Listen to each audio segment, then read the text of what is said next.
Neuroplasticity. अगर मैं आपसे कहूँ कि आपका दिमाग आज वैसा नहीं है जैसा यह कल था और कल यह फिर बदल जाएगा, तो क्या आप यकीन करेंगे?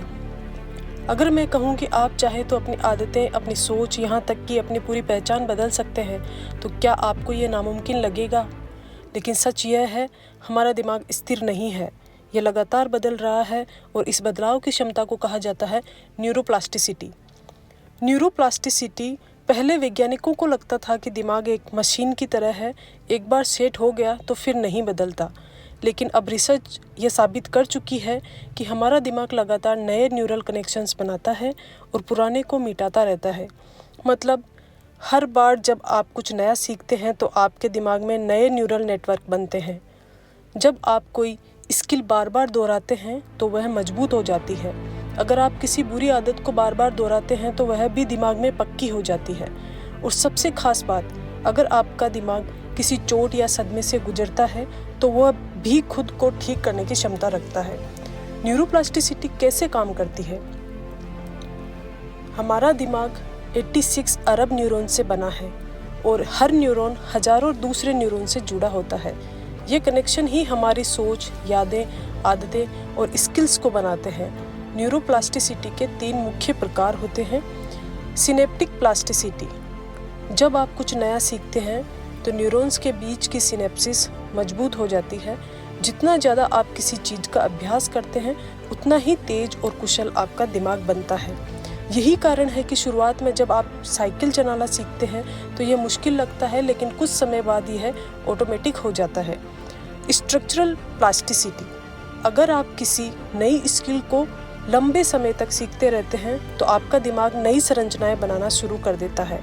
ग्रे मैटर बढ़ता है, न्यूरल नेटवर्क घने हो जाते हैं और आपका दिमाग शारीरिक रूप से बदल जाता है। यानी आपका दिमाग उसी तरह से मजबूत होता है जिससे मांसपेशियां एक्सरसाइज से बनती है। Functional plasticity. अगर दिमाग का कोई हिस्सा चोटिल हो जाता है या ठीक से काम नहीं करता तो दूसरे हिस्से उसकी जिम्मेदारी उठा सकते हैं। यही कारण है कि स्ट्रोक के मरीज भी धीरे धीरे रिकवर कर सकते हैं। आपका दिमाग सिर्फ सीख नहीं सकता, वह खुद को ठीक भी कर सकता है। न्यूरोप्लास्टिसिटी का इस्तेमाल कैसे करें? अब सवाल यह है कि आप इस शक्ति का उपयोग कैसे कर सकते हैं। कुछ नया सीखें और उसे बार बार दोहराएं। जब भी आप कोई नई चीज़ सीखते हैं, आपका दिमाग नई कनेक्शन बनाता है, लेकिन इसे मजबूत करने के लिए आपको इसे लगातार दोहराना होगा। नई भाषा सीखें, म्यूजिक बजाना सीखें, लिखने और पढ़ने की आदत डाल लें। इससे दिमाग की प्रोसेसिंग क्षमता बढ़ती है। बुरी आदतें छोड़ने के लिए न्यूरोप्लास्टिसिटी का उपयोग करें। क्या आपको लगता है कि आप हमेशा के लिए किसी बुरी आदत में फंस गए हैं? नहीं, क्योंकि आपका दिमाग नई चीज़ें बना सकता है तो वह पुरानी चीज़ों को मिटा भी सकता है। अगर आप किसी आदत को छोड़ना चाहते हैं तो उसे रिप्लेस करें। सोशल मीडिया कम करना चाहते हैं, जब भी फ़ोन उठाएं किताब पढ़ना शुरू करें। स्मोकिंग छोड़ना चाहते हैं, जब भी धूम्रपान करने का मन हो गहरी सांस लें या टहलने जाएं। शुरुआत में यह मुश्किल लगेगा, लेकिन 21 दिनों तक इसे दोहराने से दिमाग नया कनेक्शन बना लेगा और पुरानी आदतें मिटने लगेगी। एक्सरसाइज और मेडिटेशन करें। न्यूरोप्लास्टिसिटी सिर्फ सोच से नहीं बल्कि शरीर से भी प्रभावित होती है। एक्सरसाइज करने से ब्रेन डेराइव्ड न्यूरोट्रॉफिक फैक्टर बढ़ता है जो न्यूरल कनेक्शंस को मजबूत करता है। मेडिटेशन से दिमाग शांत रहता है और नए न्यूरल नेटवर्क तेजी से बनते हैं। अपनी सीमाओं से बाहर निकलें। अगर आप हर दिन वही करते हैं जो आप हमेशा से करते आए हैं तो आपका दिमाग नहीं बदलेगा। नई जगहों पर जाएं, नई चीज़ें ट्राई करें, चुनौतियों का सामना करें, क्योंकि जब आप अपने कंफर्ट जोन से बाहर निकलते हैं तभी आपका दिमाग नए रास्ते बनाने पर मजबूर होता है।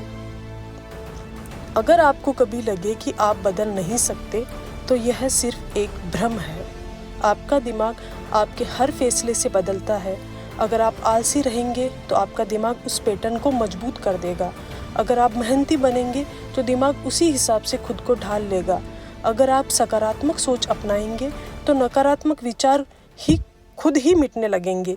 तो सवाल यह नहीं है कि आप बदल सकते हैं या नहीं, सवाल यह है कि आप खुद को किस दिशा में बदलना चाहते हैं। अगर आपको ये वीडियो पसंद आया तो इसे लाइक करें, कमेंट करें और अपने दोस्तों के साथ शेयर करें।